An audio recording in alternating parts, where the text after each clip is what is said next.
Buen día, amigos de Diario Expreso. Estamos con Verónica Zarauz. Ella es esposa de Fernando Villavicencio y nos va a contar cuáles han sido los avances en la investigación para poder esclarecer su asesinato y cómo también esto tiene relación con los casos Metástasis y Purga. Verónica, buen día, bienvenida a este espacio de Diario Expreso. La primera pregunta es, ¿cómo Purga se relaciona con el asesinato de Fernando Villavicencio? Muchas gracias por el espacio. Buenos días. Verás, en el asesinato del Fernando hay 3 etapas.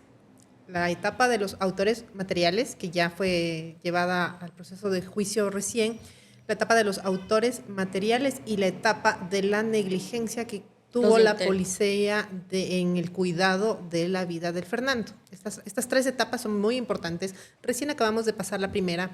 Entonces, ahora lo que corresponde ir es hasta los autores intelectuales que están involucrados en los casos Metástasis y ahora en el nuevo caso Purga. Todos los actores que aparecieron en caso Metástasis son Jordán, Aliaga, Salcedo, incluso en estos chats donde se tenía conversaciones sobre el seguimiento de Fernando, de que Fernando era una figura incómoda para estas personas dedicadas que tienen oscuros intereses en el narcotráfico, en la política, y todo se junta. Ajá. Purga, Metástasis y el asesinato del Fernando están vinculados los 3 casos porque todos los actores que están ahí siempre fue el Fernando una figura incómoda para ellos. Entonces el hilo, digamos, que conecta este caso es Fernando y sus denuncias, Fernando y su acción, su actividad en la política, en el periodismo. ¿Ese es? Totalmente. Fernando viene haciendo denuncias periodísticas desde el año 2010 y fuimos perseguidos durante el gobierno de Rafael Correa y de Lenín Moreno. Esta parte lo que pasa es que el Ecuador tiene memoria corta y se olvida de muchas cosas porque la coyuntura del escándalo es a diaria, pero todo el trabajo periodístico que hizo el Fernando cuando hizo, por ejemplo, el libro de él, Ecuador Made in China, donde develó que estábamos siendo vendidos prácticamente a China, y luego hizo el feriado petrolero también, que eso fue el peor de los atracos, que todavía sigue en la fiscalía, esa denuncia puesta por el mismo Fernando y que no se ha movido hasta ahora. Todas estas cosas, estos actores que en su debido momento cayeron detenidos con condenas, estuvieron en la cárcel, que ya salieron beneficiados con la prelibertad ahora. Todas estas personas juraron venganza de alguna manera y fueron actores políticos de estos 2 partidos políticos que ahora se ve en los casos Metástasis y Purga, cómo estuvieron relacionados entre sí sus operadores políticos dentro de la Asamblea para acabar con la vida del Fernando. Y en el caso que está más avanzado, que es el de autores materiales, ¿ustedes están conformes con la investigación que ha hecho la Fiscalía? Bueno, en los autores materiales es eso, los gatilleros que fueron asesinados en la cárcel regional de Guayaquil y los colaboradores, quien estuvo a cargo de esta señora Castillo, quien ella les proveía de la logística, de los vehículos, de la movilización. Angulo. Y el señor Angulo, que es la pieza clave para esto, que desde la cárcel de La Tacunga dio la orden al sicario que fue abatido esa noche que Fernando fue asesinado. Entonces, estos actores son materiales, pero ¿quién le dio la orden a este señor Angulo? Es lo que debe la Fiscalía investigar ahora, y lo que el país debe preguntarse es quién le contrató a este señor, parte de los lobos además, porque se ha quedado claro que los lobos fueron los que asesinaron a Fernando, pero porque alguien más los contrató. Estas organizaciones delictivas por sí solas no tienen ningún interés político, porque ellos no viven de la política, ellos delinquen quien quiera esté en el poder. Pero justamente en el caso Purga vuelve a aparecer la figura de los lobos, pero esta vez a través del señor Daniel Salcedo. Y en esta comunicación que hace con Mayra Salazar, que ella hace como un papel de relacionista pública de todos, ¿no? De los jueces, de los delincuentes, de todo el mundo. Y en este papel que ella realiza, pues le dice, toma, manda este video para tratar como de lavar la imagen de ellos frente a un crimen que primero no había ningún señalamiento. Eso me parece interesante, no había ningún señalamiento sobre los lobos hasta el momento en el que alguien hizo un video, el primer video donde salieron todas estas personas encapuchadas de negro diciendo que eran los lobos y que básicamente a Fernando Villavicencio le dieron un dinero y no les cumplió. Entonces, fue este video que salieron, me acuerdo claramente, las mismas cuentas de siempre, que son las mismas cuentas sospechosas de siempre, a endilgarle un delito a Fernando Villavicencio a través de los lobos, luego los lobos que salen a decir que no son ellos. ¿Cómo mira usted? Bueno, ahora con toda esta revelación, tanto Purga, Metástasis y los chats que hay. Bueno, el crimen del Fernando no se hizo de un momento a otro ni cuando él era candidato. Esto se vino haciendo muchísimo tiempo atrás. Entonces, tomó demasiado tiempo a demasiados actores que estaban de una manera u otra siendo tocados por las investigaciones del Fernando, pero cuando sale estos días del asesinato y los días siguientes son demasiado complicados para todo el mundo y todos querían echarse la culpa entre todos, este señor Salcedo, de hecho, es un personaje muy oscuro que está ahí pululando con esta señora Mayra, que son estos operadores, al igual que Ronnie Aliaga, al igual que Pablo Muentes. Esta señora era operadora de este operador que a su vez recibe órdenes de las altas esferas. Entonces, todos estos operadores que tienen relaciones ilícitas, además, con personas que están sentenciadas, dedicadas al narcotráfico, sí llama la atención saber qué está pasando en la política de este país y qué pasa en la justicia, ¿no? Todo esto de que es un secreto a voces todo el tiempo, de que la justicia está manejada por el partido político que está en el poder. Hoy era los socialcristianos, ayer eran los correístas cuando estuvieron al mando de todas las instituciones. Entonces, todas estas cosas deberían ya desaparecer, ¿no? Porque yo me lanzo la piedra y ahora eres tú el que está usando la justicia para beneficios propios, pero antes eran ellos. Y siempre ha sido así. Esto no es que es un secreto y que todo el mundo sabe y todos lo callan.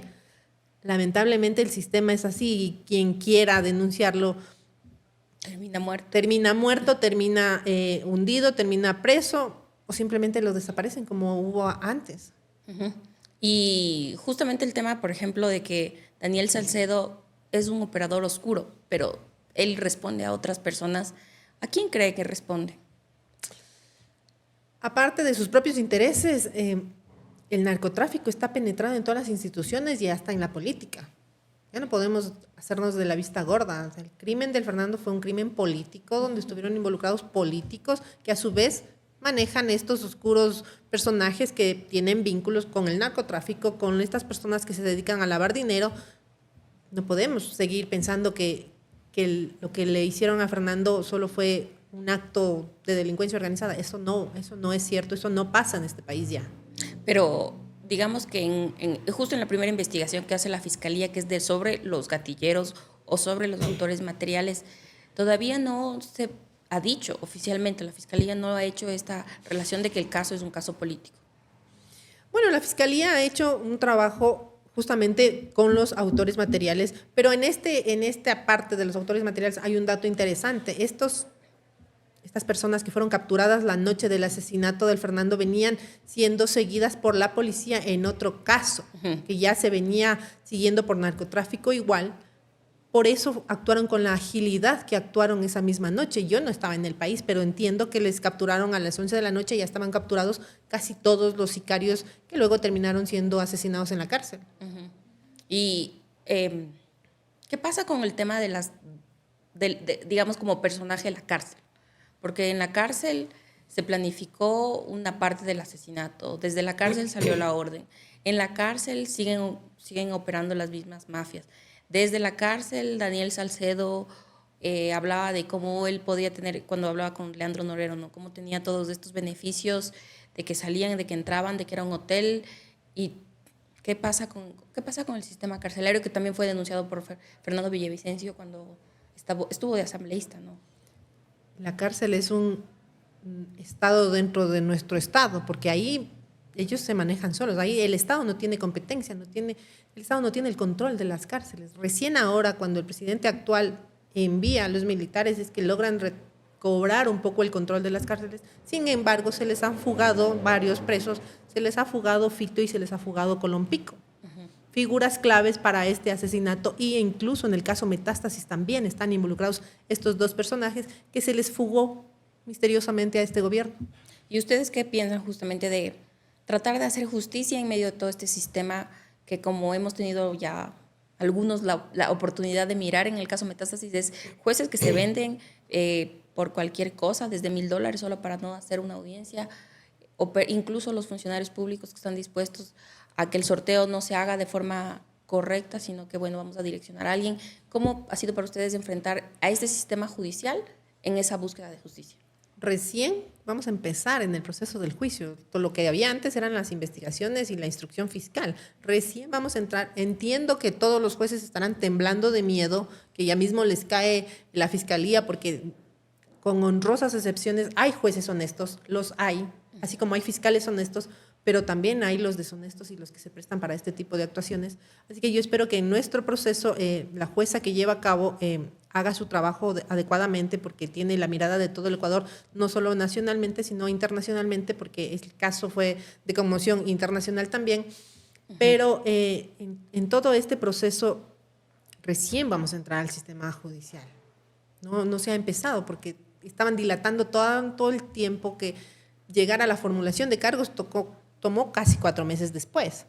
Entonces, todos estos procesos y todo esto que va pasando en la justicia, entiendo que los jueces que están ahí, muertos de miedo además, porque el Fernando sabía decir, todo está podrido, y en realidad todo está podrido. Todas las instancias están corrompidas. Es cuestión de meses o de días que comiencen a haber más escándalos de militares metidos en casos de corrupción, de narcotráfico, de lavado de dinero, porque el sistema penitenciario está corrompido, no es que son los militares. Y justamente recordando a Fernando, él siempre decía eso, todo está podrido, pero ¿por qué su lucha?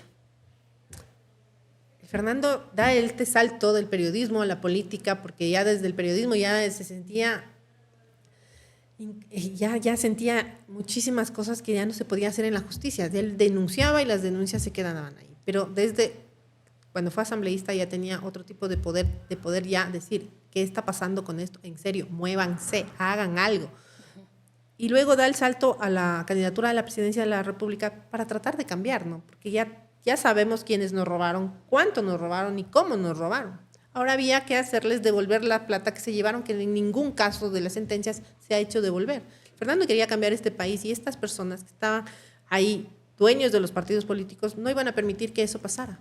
Hay una parte, justamente en el caso de autores materiales, que este testigo protegido dice que tenían miedo de que Fernando Villavicencio llegara a la presidencia de la República. ¿Cuál puede ser el miedo igual para todas estas personas que están detrás del crimen de Fernando Villavicencio? Bueno, el Fernando en propuestas de campaña dijo que iba a militarizar los puertos, que hasta el día de hoy el presidente no militariza los puertos y sigue saliendo la droga por ahí. El tema es el tema de la depuración de las Fuerzas Armadas, de la policía, de la justicia además, que es lo que se está haciendo ahora con el caso de Purga. Todo eso quería hacer el Fernando, pero a todas estas personas, a estos actores políticos no les interesaba. De hecho, a ningún grupo político del país le interesaba que el Fernando llegara a la presidencia, porque todos tienen metidas las manos en oscuros intereses y todos están contaminados del narcotráfico. No hay un partido político ahora que alguno de sus miembros no esté manchado, o en el caso Metástasis o en el caso de la Purga. Y eso también podría dar a entender del silencio que hay justo después de los casos Metástasis y Purga, ¿no? La gente, digamos, de donde sale o donde parte más las felicitaciones o donde parte más el respaldo que tiene la fiscal es desde la gente. Claro. Pero desde los partidos políticos o desde el gobierno casi no se ve. ¿Cómo mira esto? Claro, el silencio que mantiene el gobierno a la labor que está haciendo la fiscal llama la atención. Asimismo, también llama la atención el silencio que ha mantenido en el caso de Fernando Villavicencio. Cuando estaba en campaña ofreció hacer de todo lo que esté a su alcance para dar con los autores intelectuales del caso, pero desde que se posesionó se ha olvidado del caso de Fernando, no lo nombra nunca. Es más, si por él fuera que se acabe el caso para no molestarle más, pero las cosas no son así. El silencio del presidente es muy preocupante. ¿Y a qué creen que se debe ese silencio? Entiendo que él está en pre-campaña electoral. O el pacto que tiene con sus socios, que al final son los que salen salpicados en estos procesos, ¿no? Pensemos un poco ahora, en cambio, en Ronnie Aliaga, que es un político, exasambleísta, y está mencionado en Purga, en Metástasis, y salió, bueno, básicamente todo su debacle empezó el día que Fernando Villavicencio publicó la foto de la piscina. Bueno, Aliaga no es un político, era un pandillero que a través de un proceso de paz logró cierto estatus dentro de la Revolución Ciudadana. O sea, esa parte de este señor no hay que olvidarse. Y además era miembro de una organización delictiva que ahora el presidente les subió de estatus y ahora son terroristas. Entonces este señor es parte de un grupo terrorista. Que sí ha alcanzado estatus dentro de su mismo partido, pero porque era el operador político que tenía vínculos con este señor Jordán, que tenía vínculos con el señor Cortázar, y no dudo que también tenga vínculos con este señor Salcedo. Pero no está, o sea, en los procesos como investigado o como procesado no está. Por ahora solo está denunciado en la fiscalía por el mismo Fernando, cuando en abril del año anterior puso la denuncia de que estas personas, 5 asambleístas, entre ellos Muentes, Aliaga, Cuero, Gómez y González, estaban planificando contratar sicarios para asesinarle al Fernando o a actuar en contra de nosotros. Pero lo único que tenemos es que el Fernando fue asesinado por sicarios. Y estas personas son sospechosos porque el Fernando puso esta denuncia y porque además tenemos la prueba, el Fernando fue asesinado y por sicarios. Pero este señor misteriosamente se fue del país, la fiscalía no ha hecho nada, no ha dicho nada para impedir que este señor se vaya y ahora ya no está aquí y tiene mucho que responder. Todavía ustedes nunca han podido, no sé, hablar con los abogados de estas personas, conocer porque ellos básicamente sí les contactan a ustedes, pero por redes sociales, para decir que están mintiendo, básicamente.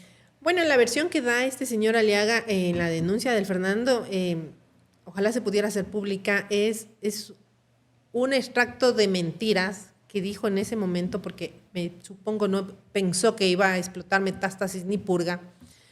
Así que siempre en su versión dijo que Fernando estaba mintiendo, que era un calumniador, un extorsionador, acostumbrado a mentir y que le quería dañar la honra a este señor. Entonces, ahora se sabe que ni Fernando mentía, ni que era un calumniador, ni que jamás extorsionó a nadie, sino eran todos ellos los que le acusaban a él y en cambio estaban haciendo exactamente eso. O sea, esta versión por el asesinato de Fernando ocurre antes de diciembre. Total. De Metástasis. Así es.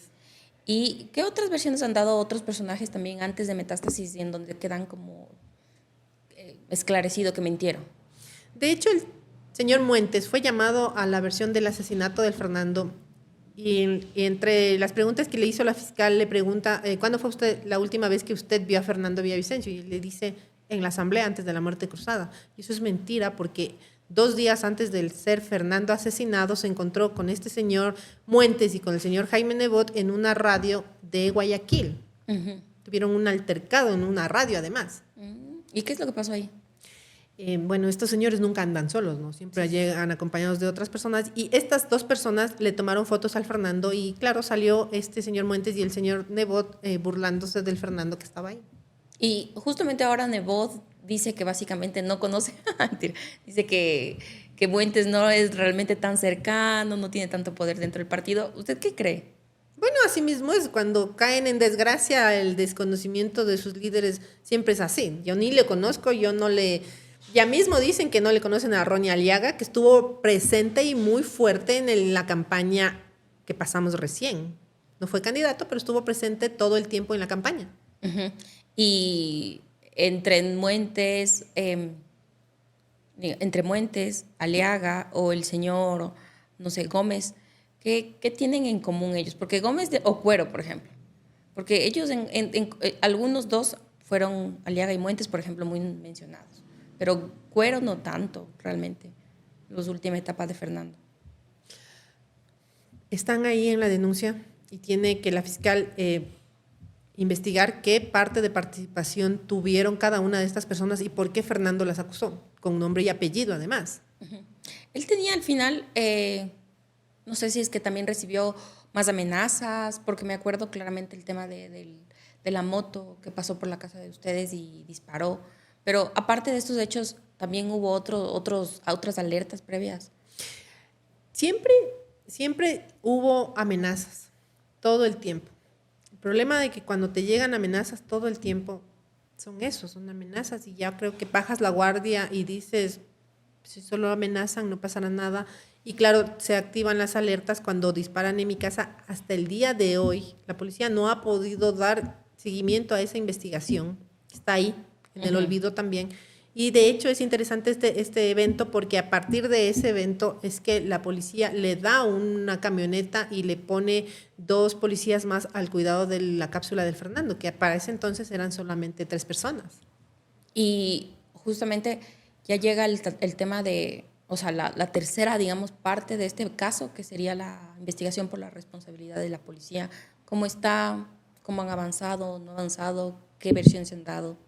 Bueno, esto lo lleva la fiscalía también, porque dentro del caso del Fernando hay 3 procesos. El del asesinato, hay uno que se llama ejecución extrajudicial, donde se investiga el asesinato del Fernando y también la muerte del sicario. Y la omisión de la participación de la policía también se está llevando en otra fiscalía. Son 3 procesos que se están llevando dentro del mismo caso del Fernando. Pero en este particular de la omisión que tuvo la policía, no solo la cápsula, sino todo el mando de la policía, porque todos conocían del riesgo que mantenía Fernando. Y también hay un detalle que salta a la luz en la última comparecencia que tuvo Fausto Cobo en la comisión que investiga el asesinato del Fernando, que dice que ellos sacaron una alerta el 7 de agosto. Y esa alerta no llegó ni a la cápsula de seguridad del Fernando, ni al director de la DIMPRO, ni al director de la DGI. ¿Qué hacen con las alertas que emiten? Porque no le encontraron inmediatamente al Fernando y le dijeron, señor, usted tiene esta alerta, quédese aquí, no se mueva, o enviarle más personas para que le cuiden? ¿Qué hicieron con esa alerta 2 días antes de que el Fernando sea asesinado? Entonces, bueno, se está investigando esa parte. No sé si es que se puede ver cuál es el avance realmente. Si vamos a poder mirar que en este, no sé, primer semestre del año habrá una formulación, no se sabe eso todavía. Dentro de estas 2 investigaciones están recién en versiones. Es un proceso largo y yo espero que las fiscales que están a cargo de los procesos aceleren, porque también se excusan de ir a dar las versiones. Y lo mismo pasa en la comisión ocasional. Han empezado por los que están recién entraditos en el puesto y no con los que deberían haber llamado al principio. ¿Qué pasó con ustedes, señores, que estaban cuando Fernando fue asesinado? A ellos debieron llamarles primero y no a los de acá. Y volviendo otra vez, en cambio, al tema de que hay una investigación, obviamente en este ámbito judicial, pero también está la investigación que quiere hacer la Asamblea Nacional. ¿Cómo ustedes ven el trabajo que han hecho los asambleístas ahí? Es penoso el trabajo que hace la comisión. Muy penoso. De hecho, es tan penoso que un asambleísta miembro de la comisión solicitó, llamen a un experto en Fernando Villavicencio para que les inteligencie del tema. O sea, un asambleísta que pida eso, que no tiene ni idea quién era el Fernando, ni qué hacía, ni por qué está en esa comisión también, es porque simplemente no tienen interés y están haciéndole pasar el tiempo al país. ¿Con qué objetivo? Bueno, yo no sé qué pueda salir de la comisión, ¿no? Porque ellos primero no pueden acceder al expediente judicial, y lo que yo propuse en su momento es que en esa comisión se podría hacer un análisis cronológico de todas las amenazas que vino sufriendo Fernando, la persecución cuando fue periodista. En el gobierno de Correa tuvo muchísimos juicios que a su vez hicieron que todos estos otros actores que están aquí generen un odio político hacia Fernando que de alguna forma detonó en el asesinato, ¿no? Entonces el odio político sí mata. Totalmente. Ya estamos viendo. Bueno, y finalmente, volviendo al tema de purga, ¿qué más esperan ustedes que puedan ocurrir? Porque a mí personalmente, yo que había visto Metástasis primero, antes y luego purga, hay todavía muchos nombres de mucha gente que no está procesada. Hablan de un fulanito, que es Dalo, hablan de un tal Dalo, que bueno, la fiscalía y la policía le ha identificado como Dalo Bucarán. Hablan de otros jueces que todavía no han sido procesados, de ex jueces también, que no, o sea, se mencionan todo el tiempo, pero no son procesados. Hablan de Ronnie Aliaga, hablan de un ruso que tampoco es procesado. ¿Ustedes qué esperan realmente de estas investigaciones? Sobre todo, que aporten algo al caso de Fernando. Bueno, si está Daniel Salcedo, inmediatamente tiene que estar Dalo Bucarán, porque ellos estuvieron siendo socios cuando Salcedo delinquió en la pandemia, por eso está preso. Dalo Bucarán, no sé por qué no estará a órdenes de la justicia, eso tiene que explicar la fiscalía, porque no han encontrado nada contra él. Pero todas estas piezas que se están dando, la parte que corresponde de este expediente pasará al caso del Fernando, pero es es un proceso largo, porque claro, ahora estamos en el escándalo de la purga, ni siquiera asimilamos el escándalo de Metástasis, que fue como un tsunami para este país, pero si no es de esta forma, la Fiscalía también tiene que acelerar los procesos un poco, porque yo no digo que acelere porque nada que se hace con rapidez sale bien, pero sí tomar en cuenta todas estas cosas que tienen que ir develándose en su momento. Tiene que lo que tenga que ir al caso del Fernando que vaya y lo que más tengan que ser procesados que sean procesados. Ujú. ¿Y ustedes, para ustedes, cuál es el mayor riesgo, por ejemplo, que puede existir? Que se quede en el olvido, que no haya impunidad, no sé, ¿qué es lo que creen? No, ni lo uno ni lo otro. Nosotros no tenemos somos valientes como el Fernando, así que ese propósito de dejar en la impunidad o en el olvido el caso, eso no va a pasar. Sea esta fiscal o sea otro fiscal, tiene que continuar con el caso en el tiempo que sea necesario continuar el caso. Ya, muchísimas gracias, amigos. Ustedes han podido escuchar esta entrevista y también léalo en Diario Expreso, en la versión impresa. Muchas gracias también por acompañarnos. A ustedes, gracias.